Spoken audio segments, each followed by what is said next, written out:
Ask anyone who's been to a lot of cities around the world. They will tell you Seattle, Washington is one of the most beautiful places on this planet. It's also politically one of the most liberal. And as a direct result of that, Seattle is now a haven for homelessness and drug use. Now, the documentary by the local news station KOMO warns of the consequences. Normal middle-class people cannot live in Seattle anymore because the city is dying. The city mayor doesn't give the cops authority. That's the problem. This is one of the most beautiful regions in the entire world, and right now, with lack of a better word, it looks like shit. It's infuriating.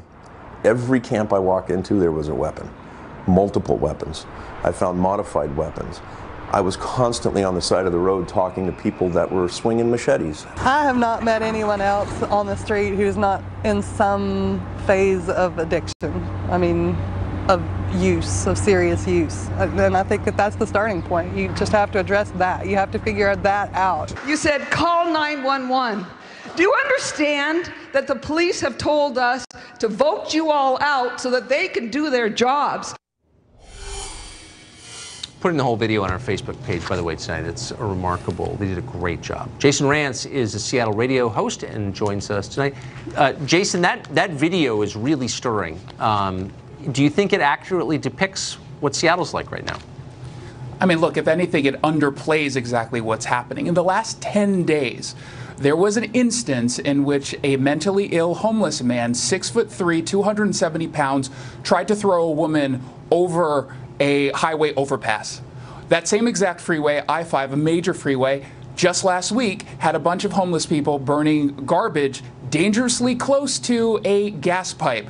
The Seattle Fire Department had to put out a memo saying, we're worried about the structural integrity here. And then just today, literally hours ago, in the community of Ballard, there was a homeless man who was attacking people with a crate. He hit one individual in the head.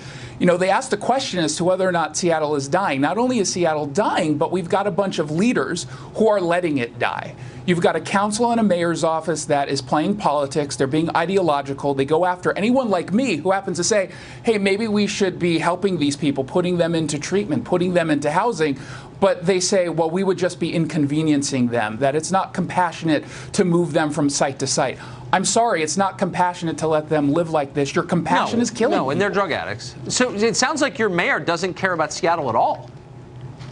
The mayor on this particular issue loves to talk about how much she cares, and that's sort of a theme going on all across the country with some progressives. They like to tell us how much they care, but they don't actually follow it up with any action. We have a governor right now who is desperately trying to become president, who's talking about how amazing Washington is, while completely ignoring that a major city in Washington, a hub for business and the economy, is dying because of a lack of leadership, and it's a shame.